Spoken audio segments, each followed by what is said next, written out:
அல்லேலூயா. பிதாவாகிய தேவனாலும் கர்த்தராகிய இயேசு கிறிஸ்துவினாலும் உங்களுக்கு கிருபையும் இரக்கமும் சமாதானமும் உண்டாவதாக. அல்லேலூயா, அல்லேலூயா. இந்த நாளிலே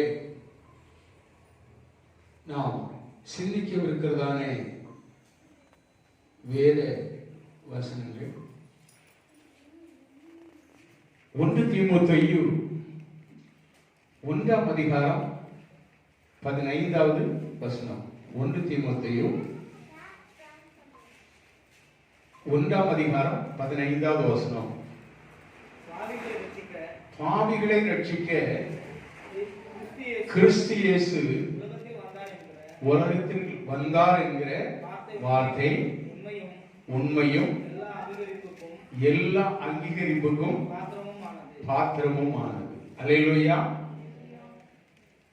அப்போஸ்தலனாகிய பவுல் தீமோத்தேயுக்கு எழுதும் பொழுது சொல்கிறார், பாவிகளை ரட்சிக்க கிறிஸ்து இயேசு உலகத்தில் வந்தார் என்கிற வார்த்தை உண்மையும் எல்லா அங்கீகரிப்புக்கும் பாத்திரமுமானது அப்படின்னு சொல்லிட்டு அவர் இன்னும் அடுத்ததாக ஒரு வார்த்தையை சொல்லுகிறார். அவர்களில் பிரதான பாவி நான் என்று தன்னை தாழ்த்துகிறார். ஆண்டவராய் இயேசு கிறிஸ்து இந்த உலகத்திலே வந்த நோக்கம், பிதாவாகிய தேவன் தம்முடைய ஒரே பேரான குமாரனை இந்த உலகத்திற்கு அருளின நோக்கம் பாவிகளை ரட்சிக்க. எவன் ஒருவன் தன்னை பாவி, நானும் ஒரு பாவிதான் என்று தேவனுடைய சமூகத்திலே அறிக்கை செய்கிறானோ அவன் ரட்சிக்கப்படுவான். நீதிமான்களுக்கு அல்ல, பாவிகளை ரட்சிக்க ஆண்டவராய் இயேசு கிறிஸ்து இந்த உலகத்திலே வந்தார்.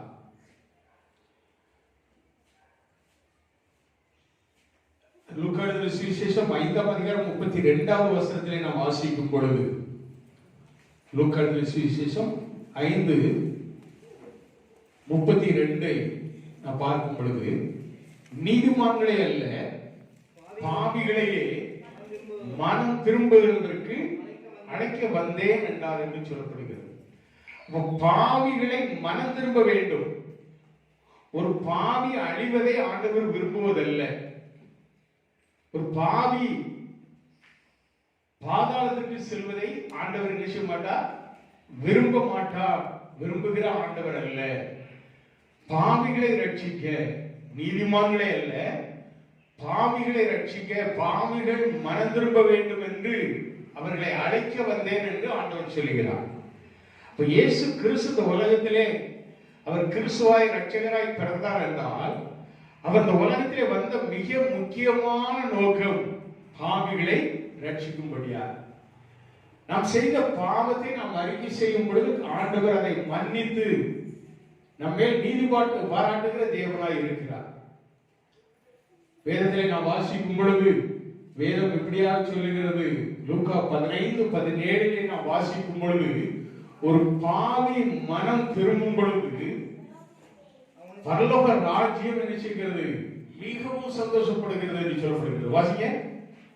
அவனுக்கு புத்தி தெளிந்த போது அவன், லூக்கா 15:17 வாசி. அவனுக்கு புத்தி தெளிந்த போது அவன், என் தகப்பனுடைய கூலிக்காரர் எத்தனையோ பேருக்கு பூர்த்தியான சாப்பாடு இருக்கிறது, நானும் பசினால் சாகிறேன்.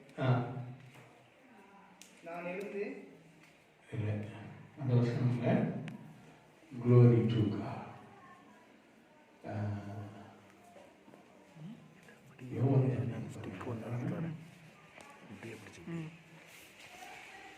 ஒரு பாவி மனம் திரும்பும் பொழுது யோவான் 15:17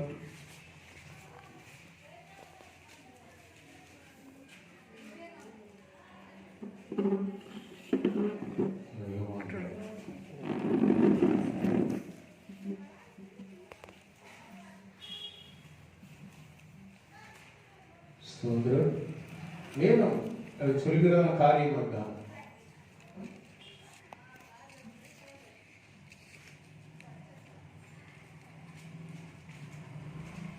ஆக ஒரு பாவி மனம் திரும்பும் பொழுது பரலோக ராஜ்யம் என்ன செய்கிறது?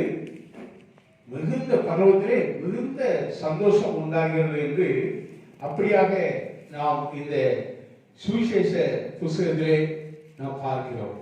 அப்படினாலே ஒவ்வொரு பாவியும் மனம் திரும்ப வேண்டும். ஒவ்வொரு பாவியும் மனம் திரும்ப வேண்டும். அப்படினாலே பாவிகள் மனம் திரும்புவதற்காக நான் என்ன செய்தேன்?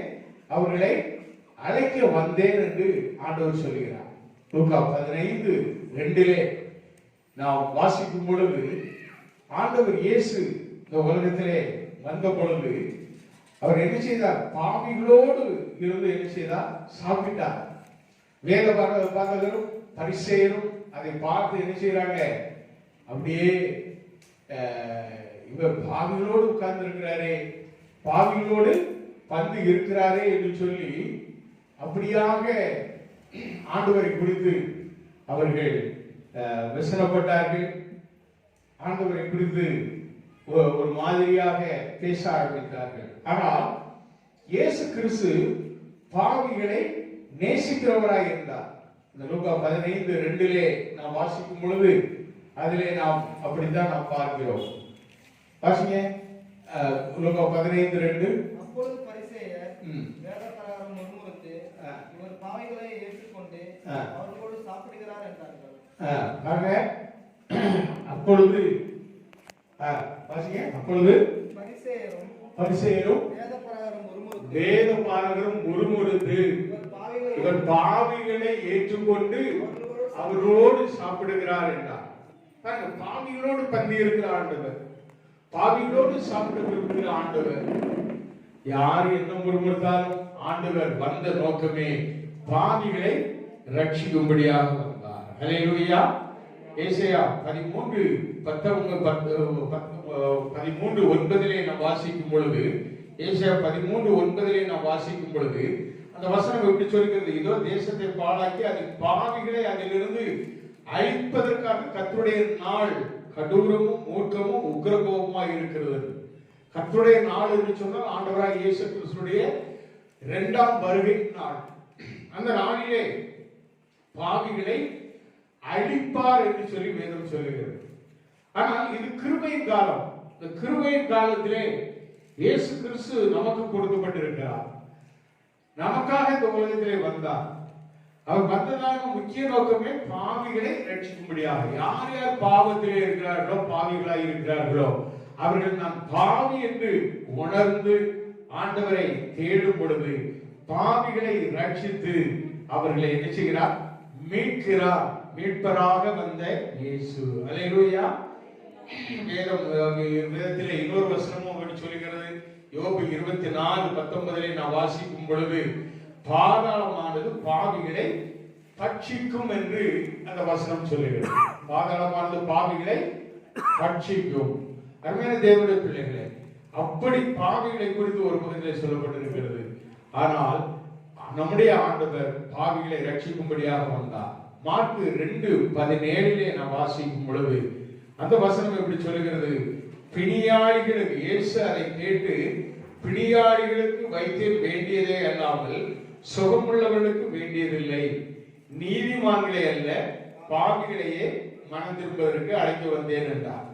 இந்த வசனத்தை நாம் பார்க்கும் பொழுது பிணியாளிகளுக்கு வைத்தியனாக வந்த ஆண்டவர் ஆண்டவராகிய இயேசு கிறிஸ்து யார் யார் பாவ பிடிகளிலே, நீங்கள் வேதத்திலே சுவிசேஷங்களிலே வாசிக்க உங்களுக்கு நன்றாக தெரியும். குஷ்டரோகியை தொடுவார், அவருடைய பிடி மாறும். திமிர்வாதக்காரனை கொண்டு வருவார்கள், அவனை ஆண்டவர் என்ன செய்கிறார்? தொட்டு ஆசீர்வதிக்கிறார். அவனுடைய அந்த படுக்கை மாற்றப்படுகிறது. இன்னும் ஆண்டவரை தேடி யார் யார் பிணியாளிகள் வந்தாரோ அவ்வளவு பேருக்கும் அதில் ஒரு விசேஷ காரியம் என்று சொன்னால், உன் பாவங்கள் உனக்கு மன்னிக்கப்பட்டது என்பார், எழுந்து நட என்பார். அப்படி ஒவ்வொருடைய பாவங்களை மன்னித்து அவருடைய படுக்கையிலிருந்து எழுந்து நடக்க செய்து பிடியை மாற்றுவார். அப்ப அந்த பிடிகள் எதனாலே வருகிறது? பாவத்தினாலே வரக்கூடிய பிடிகள். அப்படிப்பட்ட பிணியாளிகளுக்கு வைத்தியனாக ஆண்டவர் இயேசு கிறிஸ்து வந்தார். அல்லேலூயா. அப்ப பிணியாளிகளுக்கு வைத்தியன் வேண்டியதே அல்லாமல், அதில் வேதம் தெளிவாக சொல்கிறது, பிணியாளிகளுக்கு வைத்தியன் வேண்டியதே அல்லாமல் சுகமுள்ளவர்களுக்கு வேண்டியது இல்லை என்று சொல்லுகிறார்.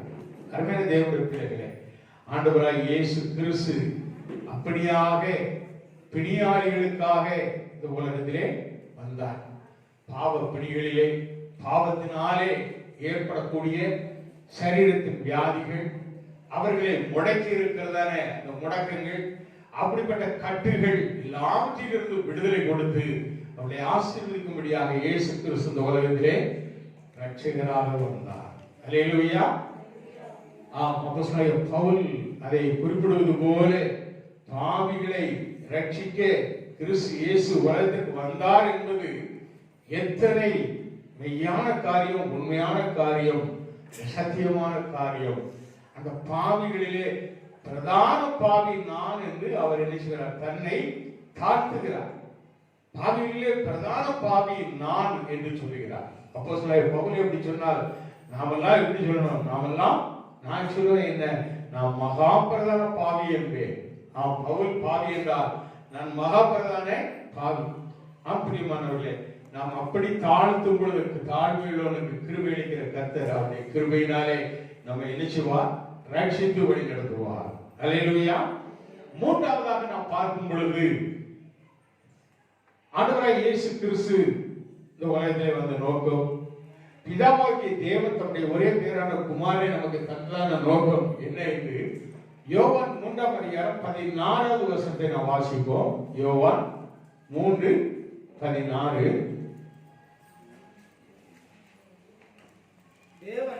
தேவன் தம்முடைய ஒரே பேரான குமாரனை விசுவாசிக்கிறவன் எவனோ அவன் கெட்டு போகாமல் நித்திய ஜீவனை அடையும்படிக்கு அவனை தந்தருளி இவ்வளவாய் உலகத்தில் அன்பு கூர்ந்தார். அப்போ தேவன் தம்முடைய ஒரே பேரான குமாரனை விசுவாசிக்கிறவனும் அவன் கெட்டு போகாமல் நித்திய ஜீவனை அடையும்படிக்கு அவரை தந்தருளினார். அல்லேலூயா. பிதாவாகிய தேவன் குமாரனாகிய இயேசு கிறிஸ்துவை நமக்கு தந்ததான ஒரு முக்கியமான ஒரு மூன்றாவது காரியம், நித்திய ஜீவனை நாம் பெற்றுக்கொள்ள வேண்டும். 15வது வசனம் சொல்லுகிறது, தன்னை விசுவாசிக்கிறவன் எவனோ அவன் கெட்டு போகாமல் நித்திய ஜீவனை அடையும்படிக்கு உயர்த்தப்பட வேண்டும். சர்ப்பமானது மோசையினால் வனாந்தரத்திலே உயர்த்தப்பட்டதை போல மனுஷகுமாரன் உயர்த்தப்பட வேண்டும். இயேசு கிறிஸ்து சிலுவையில் அறையப்பட வேண்டும் என்பதை குறித்து அந்த வேத வசனம் எப்படியாக சொல்லுகிறது. அப்போ நித்திய ஜீவனை அடைய வேண்டும் என்று ஆண்டவர் விரும்பி தம்முடைய ஒரே பேரான இயேசு கிறிஸ்துவை நமக்காக தந்தளிக்கிறார். இயேசு கிறிஸ்து இந்த உலகத்தில் வந்த ஒரு முக்கியமான ஒரு நோக்கம், நாம் என்ன செய்ய வேண்டும்? நித்திய ஜீவனை அடைய வேண்டும். 1 யோவான் 2:25 நாம் வாசிக்கும் பொழுது, 1 யோவான் 2:25 நாம் வாசிக்கும் பொழுது அந்த வேத வசனம் சொல்லுகிறது, நித்திய ஜீவனை உங்களுக்கு தருவேன் என்பதே ஆண்டவர் நமக்கு கொடுத்திருக்கிறதான வாக்குத்தத்தம். அல்லேலூயா. நித்திய ஜீவனை அளிப்பேன் என்பதே அவர் நமக்கு தருகிற வாக்குத்தத்தம். அப்படிப்பட்ட ஒரு வாக்குத்தத்தத்தை ஆண்டவர் நமக்கு என்ன செய்கிறார்? தருகிறார். அந்த நித்திய ஜீவனை நாம் பெற்றுக்கொள்ள வேண்டும். அப்படி பெற்றுக்கொள்ள வேண்டுமானால் நாம் யோவான் 3ஆம் அதிகாரம் 36வது வசனத்தை நாம் வாசிக்கும் பொழுது, 36ஐ நாம் வாசிப்போம். 3:36. குமாரனிடத்தில் விசுவாசமாய் இருக்கிறவன் நித்திய ஜீவனை உடையவனாய் இருக்கிறான். அல்லேலூயா. அப்ப குமாரனிடத்தில் விசுவாசமாய் இருக்கிறவன் நித்திய ஜீவனை உடையவராய் இருக்கிறார். அப்ப நம்ம நித்திய ஜீவனை பெற்றுக்கொள்ள என்ன செய்ய வேண்டும்? குமாரனாய் இயேசு கிறிஸ்துவினிடத்திலே விசுவாசம் வைக்க வேண்டும். இயேசு கிறிஸ்துவை நாம் விசுவாசிக்கும் பொழுது நாம் நித்திய ஜீவனுக்கு ஏதுவான வழியிலே நாம் நடத்தப்படுகிறோம். விசுவாசம் இல்லாமல் தேவனுக்கு பிரியமாய் இருப்பது கூடாத காரியம். விசுவாசிக்கிறவர் எவரும் என்ன செய்ய வேண்டும்? ஆண்டவர் நமக்கு பலம் கொடுக்கிறவர் என்று விசுவாசிக்க வேண்டும். அதைத்தான் எபிரேயர் 11:6 நாம் வாசிக்கிறோம். அருமையான தேவனுடைய பிள்ளைகளே, விசுவாசிக்க நாம் இயேசு கிறிஸ்துவை நாம் விசுவாசிக்கும் பொழுது நாம் ஆண்டவரிடத்திலிருந்து நித்திய ஜீவனை பெற்றுக் கொள்கிறோம்.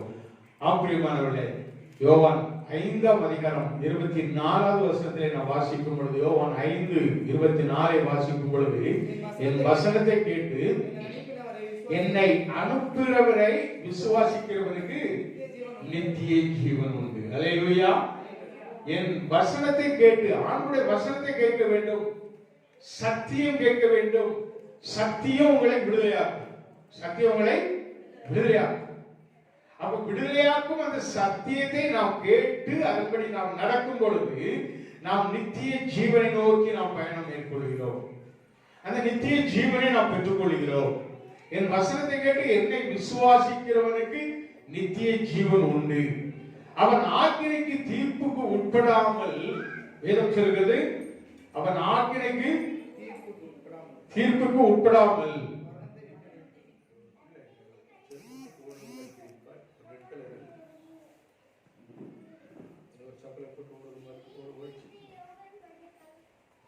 அப்போ வேதம் என்ன சொல்கிறது?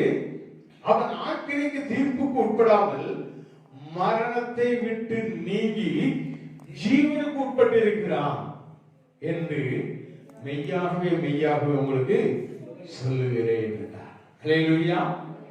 பிரியமானவர்களே, லூக்கா 15:7 தான் நான் அந்த வசனத்தை நான் வாசிக்கும் பொழுது, அதுபோல மனம் திரும்ப அவசியம் இல்லாத 99 நீதிமான்களை குறித்து சந்தோஷம் உண்டாகிறதை பார்க்கிறோம். மனம் திரும்புகிற ஒரே பாவி நிமித்தம் பரலோகத்திலே மிகுந்த சந்தோஷம் உண்டாயிருக்கிறது. அல்லேலூயா. 15:7 17 சொல்லிட்டேன். அப்படினாலே நாம் சுதந்திரம் மனம் திரும்புகிற ஒரே பாவி நிமித்தம் சந்தோஷம். அந்த பாவி மனம் திரும்பி நித்திய ஜீவனை அடைய வேண்டும். அதுதான் ஆண்டவராகிய இயேசு கிறிஸ்து இந்த உலகத்திலே வந்ததான உன்னதமான நோக்கம். அல்லேலூயா. பிரியமானவர்களே, யோவான் 6:40 யோவான் 6:40 நாம் வாசிக்கும் பொழுது, 6:47 வாசிக்கும் பொழுது, குமாரனை கண்டு அவரிடத்தில் விசுவாசிக்கிறவன் எவனோ அவன் நித்திய ஜீவனை அடைவதும், குமாரனை கண்டு அவரிடத்தில் விசுவாசம் இருக்கிறவர் எவனோ அவன் நித்திய ஜீவனை அடைவதும், நான் அவனை கடைசி நாளில் எழுப்புவதும் என்னை அனுப்பினோருடைய சித்தமாயிருக்கிறது. நித்திய ஜீவன் என்பது அதுதான். கடைசி நாளில் ஆண்டவர் நம்மை எழுப்புவார். நம்ம எல்லாரும் என்ன செய்வோம்? மரித்தோர் முதலாவது எழுந்திருப்பார்கள் என்கிறதான அந்த நித்திய ஜீவனின் வாக்குத்தத்தத்தை நாம் பெற்றுக்கொள்ள வேண்டும். மரித்தோர் முதலாவது எழுந்திருப்பார்கள், பின்பு உயிரோடு இருக்கிற நாமும் என்ன செய்வோம்? அவருக்கு எதிர்கொண்டு போக நாம் அழைக்கப்பட்டவர்களாய் காணப்படுவோம். அருமையான தேவனுடைய பிள்ளைகளே, நித்திய ஜீவனின் வாக்குத்தத்தம் அதுதான். 47வது வசனத்திலே நாம் வாசிக்கும் பொழுது, என்னிடத்தில் விசுவாசமாய் இருக்கிறவனுக்கு நித்திய ஜீவன் உண்டென்று மெய்யாகவே மெய்யாகவே உங்களுக்கு சொல்லுகிறேன். 54 நாம் வாசிக்கும் பொழுது என்ன சொல்கிறார்? மாம்சத்தை புசித்து ரத்தத்தை பானம் பண்ணுகிறவனுக்கு நித்திய ஜீவன் உண்டு. அப்ப நித்திய ஜீவனை பெற்றுக் கொள்ளுகிறவன் அவன் என்ன செய்ய வேண்டும்? முழுகி ஞானஸ்நானம் பெற்று சபையிலே அவன் என்ன செய்ய வேண்டும்? ஒவ்வொரு பந்தியிலும் ஒவ்வொரு தேவனுடைய ஐக்கியமாகிய அந்த பரிசுத்த பந்தியிலே கலந்து கொண்டு அவருடைய மாம்சத்தை புசித்து அவருடைய ரத்தத்தை பானம் பண்ண வேண்டும். அப்பொழுதுதான் நித்திய ஜீவன். அப்ப நித்திய ஜீவனின் வாக்குத்தத்தமே, என் மாம்சத்தை புசித்து என் ரத்தத்தை பானம் பண்ணுகிறவனுக்கு நித்திய ஜீவன் உண்டு, அவனை நான் கடைசி நாளிலே எழுச்சுவேன், எழுப்புவேன் என்று சொல்கிறார். அப்ப ஒரு எழுப்புதல் ஜீவிதம் நமக்கு வேண்டும். அந்த ஜீவத்தை கொடுப்பதற்காகவே இயேசு கிறிஸ்து இந்த உலகத்திலே வந்தார். அதற்காகவே தம்மை ஜீவ பலியாக தந்தார். அவர் சிந்திய ரத்தத்தினாலே, அவர் நமக்கு விட்டு கொடுத்த அவருடைய மாம்சத்தினாலே நாம் என்ன செய்கிறோம்? இயேசுவோடு கூட நாம் இணைகிறோம். நித்திய ஜீவனின் ஆசீர்வாதத்தை நாம் பெற்றுக் கொள்கிறோம். நித்திய ஜீவனுக்கு ஏதுவான ஒரு வாழ்வை நாம் என்ன செய்கிறோம்? பெற்றுக் கொள்கிறோம். அல்லேலூயா, அல்லேலூயா. பிரியமானவர்களே, நம் ஒவ்வொருடைய வாழ்விலும் நித்திய ஜீவனுக்கு ஏதுவான ஒரு வாழ்க்கையை நாம் பெற்றுக்கொள்ள வேண்டும். இன்னொரு வசனத்தை, யாருக்கு நித்திய ஜீவன்? ரோமர் 2ஆம் அதிகாரம் 7வது வசனத்திலே நாம் வாசிக்கும் பொழுது, ரோமர் 2:7 சோர்ந்து போகாமல் நற்கிரியைகளை செய்து மகிமையையும் கனத்தையும் அழியாமையை தேடுகிறவர்களுக்கு நித்திய ஜீவனை அளிப்பார். அல்லேலூயா. சோர்ந்து போகாமல் நற்கிரிகளை செய்யணும். நற்கிரிகளை செய்வதிலே சோர்ந்து போகக்கூடாது. எவ்வளவு கஷ்டங்கள் வந்தாலும், சூழ்நிலைகள் வந்தாலும், எவ்வளவு பிரச்சனைகள், போராட்டங்கள் வந்தாலும் நாம் நற்கிரிகள் செய்வதிலே சோர்ந்து போகக்கூடாது. அநேக வேளைகளிலே ஊழியத்திலே சில சோர்வுகள் வரும். நாம் சொல்வதை கேட்காதபடிக்கு ஜனங்கள் இருக்கும் பொழுது ஊழியக்காரனுக்கு சோர்வு வரும். கடந்த 2-3 நாட்கள்ல நீங்க என்ன செஞ்சிருக்கலாம், கூப்பிட்டிருந்தா அநேக வீடுகள் சந்திக்கப்பட்டிருக்கும். அந்த வீடு சந்திப்பு என்பது அதுதான் உங்களுடைய ஆர்வம், உங்களுடைய டைம். நீங்க கூப்பிட்டு நீங்க ஆயத்தமா இருக்கணுங்கிறத தான் நான் சொன்னேன். ஆனால் யாரும் கூப்பிடாத பொழுது அது எவ்வளவு மனதுக்கு சோர்வு வருங்கிறது. ஆனால் அவ்வளவு சோர்வையும் தாங்கி ஆண்டவர் நினைச்சுவாரு, அப்படியே நடத்துவார் ஊழியத்திலே. அதுதான் நேற்று ஒரு வீட்டுக்கு நான் சென்று அங்கு நான் செபித்த பொழுது எனக்கு அந்த எல்லா சோர்வுகளும் மாறியது. அல்லேலூயா. பிரியமானவர்களே, கர்த்தர் அப்படியாக ஒவ்வொரு வேளைகளிலே ஒரு சில காரியத்தினாலே ஆண்டவர் அந்த சோர்வை அகற்றி உற்சாகத்தை கொடுக்கிற இந்த தேவனாக இருக்கிறார். நம்முடைய வாழ்க்கையிலும் அப்படித்தான். சோர்வு என்ன செய்யக்கூடாது, வரக்கூடாது. வேதம் சொல்லுகிறது, வாசிக்கிற, சோர்ந்து போகாமல் நற்கிரியை செய்து மகிமையையும் கனத்தையும் அழியாமையும் தேடுகிறவர்களுக்கு நித்திய ஜீவனை அளிப்பார். இன்னும் நான் பார்க்கும் பொழுது ரோமர் 6:22 நான் வாசிக்கும் பொழுது, ரோமர் 6:22 நான் வாசிக்கும் பொழுது, இப்பொழுது நீங்கள் பாவத்திலிருந்து விடுதலையாக்கப்பட்டு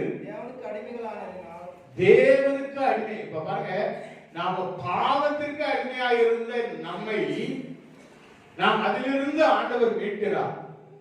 அந்த அடிமைத்திலிருந்து மீட்டு நாம இப்ப யாருக்கு அடிமை? தேவனுக்கு அடிமை. அதை வாசிக்க 6:22 ரோமர். இப்பொழுது நீங்கள் பாவத்திலிருந்து விடுதலையாக்கப்பட்டு தேவனுக்கு அடிமைகளானதினால் பரிசுத்தமாகுதல் உங்களுக்கு கிடைக்கும் பலன் முடிவோ நித்திய ஜீவன். அல்லேலூயா. முடிவு நித்திய ஜீவன். அப்ப நித்திய ஜீவனை ஆண்டவர் நமக்கு தருகிறார். பாவத்திலிருந்து விடுதலையாக்கப்பட்டு நாம் எப்பொழுது தேவனுக்கு அடிமைகள் ஆகிறோமோ அதனுடைய முடிவு நித்திய ஜீவன். கிடைக்கும் பலன் பரிசுத்தமாகுதல். பரிசுத்தமாகுதல் கிடைக்கும் பலன். அவருடைய ரத்தத்தினாலே நாம் பலப்பட்டு பரிசுத்தமாக்கப்படுகிறோம், நீதிமான்களாக்கப்படுகிறோம். அதனுடைய முடிவு நித்திய ஜீவன். அல்லேலூயா. இயேசு கிறிஸ்து உலகத்திலே வந்த ஒரு முக்கியமான நோக்கம், ஒன்று பாவிகளை ரட்சிக்க, 2 பிணியாளிகளுக்கு வைத்தியனாக வந்தார், 3வது நித்திய ஜீவனை தரும்படியாக வந்தார். அல்லேலூயா. வேதம் சொல்லுகிறது, கலாத்தியர் 6:8 நான் வாசிக்கும் பொழுது, மாம்சத்துக்கு என்று விதைக்கிறவன் மாம்சத்தை அறுப்பான், மாம்சத்துக்கான காரியங்களை அறுப்பான். ஆவிக்கென்று விதைக்கிறவன் ஆவிக்குரிய காரியங்களை அழிச்சுவான். அதை வாசிங்க, கலாத்தியர் 6:8. மாம்சத்துக்கு விதைக்கிறவன் மாம்சத்தினால் அழிவை அறுப்பான். ஆவிக்கென்று விதைக்கிறவன் ஆவியினாலே நித்திய ஜீவனை அறுப்பான். நாம் எப்படி வாழுகிறோம்? மாம்சத்துக்கு வாழுகிறோம். இந்த உலகத்திலே மாம்சமான காரியங்கள் தான் நம்ம எரிச்சுகிறது. அநேக வேளைகளிலே நம்ம எரிச்சுகிறது அப்படியே பிரட்டி போடுது. நம்முடைய பரிசுத்த வாழ்க்கையை பிரட்டி போடுகிறது, நம்முடைய ரட்சிப்பின் வாழ்க்கையை பிரட்டி போடுகிறது. ஆனால் வேதம் தெளிவாக சொல்கிறது, மாம்சத்திற்கு என்று விதைக்கிறவன் மாம்சத்தினாலே அழிவை அறுப்பான், ஆவிக்கென்று விதைக்கிறவன் ஆவியினாலே நித்திய ஜீவனை அறுப்பான் என்று சொல்லி வேதம் சொல்கிறது. Praise God. ஹல்லேலூயா. நாம் ஆவிக்கென்று, அதனால்தான் ஆவிக்கென்று நாம் விதைக்கும் பொழுது அந்த விதையானது அது முளைத்து அநேக ஆத்துமாக்களை அறுவடையாய் கொள்ளை பொருளாய் ஆண்டவர் செய்கிறார், அவருடைய சபையிலே சேர்க்கிறார். ஹல்லேலூயா. ஆவிக்கென்று விதைக்கிறவர்களாக நாம் ஒவ்வொருவரும் மாற வேண்டும். நித்திய ஜீவனை நாம் என்ன செய்ய வேண்டும்? அறுவடையாக நாம் பெற்றுக்கொள்ள வேண்டும். அல்லேலூயா. பிரியமானவர்களே, ரோமர் 6ஆம் அதிகாரம் 23வது வசனம் சொல்லுகிறது, பாவத்தின் சம்பளம் மரணம். பாவத்தின் சம்பளம் மரணம். தேவனுடைய கிருபை வரமோ நம்முடைய கர்த்தராகிய இயேசு கிறிஸ்துவினாலே உண்டாகும் நித்திய ஜீவன். பாவத்தின் சம்பளம் மரணம். பாவத்தினால் கிடைக்கக்கூடிய பலன் மரணம். ஆதியிலே ஆதாம் அவன் சம்பாதித்து தந்தது அந்த மரணத்தை தான். ஆனால் 2ஆம் ஆதாமாகிய இயேசு கிறிஸ்துவோ நமக்கு நித்திய ஜீவனை அளிக்கும்படியாக இந்த உலகத்திலே வந்தார். ஒரு அல்லேலூயா சொல்லுவோமா? அல்லேலூயா. ஆனால் தான் இயேசு கிறிஸ்துவை 2ஆம் ஆதாம் என்று சொல்லி நாம் வேதத்தில் வாசிக்கிறோம். 1ஆம் ஆதாம் அவன் மாம்சத்தினாலே அவன் என்ன செய்தான்? அழிவை அறுத்தான். ஆனால் 2ஆம் ஆதாமாகிய இயேசு கிறிஸ்துவோ ஆவிக்குரிய காரியத்தினாலே ஆவிக்குரிய நித்திய ஜீவனை அறுவடையாக நமக்கு தந்திருக்கிறார். அல்லேலூயா. பாவத்தின் சம்பளம் மரணம், தேவனுடைய கிருபை வரமோ. அந்த கிருபை வரம், அந்த கிருபையின் அபிஷேகம், அந்த கிருபா வரத்தினாலும் வல்லமையினாலும் நாம் நிரம்பி நாம் என்ன செய்ய வேண்டும்? நம்முடைய கர்த்தராகிய இயேசு கிறிஸ்துவினாலே உண்டான நித்திய ஜீவனை நாம் பெற்றுக்கொள்ள வேண்டும். அல்லேலூயா. கிருபையின் அந்த வரமோ அது இயேசு கிறிஸ்துவினால் உண்டாகும் நித்திய ஜீவன் என்று வேதம் சொல்லுகிறது. அதைத்தான் 1 யோவான் 2:25 நித்திய ஜீவனை அளிப்பேன் என்பதை வாக்குத்தத்தம் என்று ஆண்டவர் நமக்கு சொல்லியிருக்கிறார். நித்திய ஜீவனை நாம் பெற்றுக்கொள்ள ஆண்டவராய் இயேசு கிறிஸ்து உலகத்தில் வந்தார். அந்த ஆண்டவரை நாம் பற்றிக் கொள்வோம். அந்த ஆண்டவரை நாம் பின்பற்றுவோம். அந்த ஆண்டவரை இடைவிடாது நாம் ஆராதிப்போம். நாம் ஆண்டவருடைய ஆசீர்வாதத்தையும் ஆண்டவருடைய கிருபை அன்பு சமாதானத்தையும் பெற்று நித்திய ஜீவனை பற்றிக் கொள்வோம். கர்த்தர் நம்மை ஆசீர்வதிப்பாராக. ஆமென். அல்லேலூயா.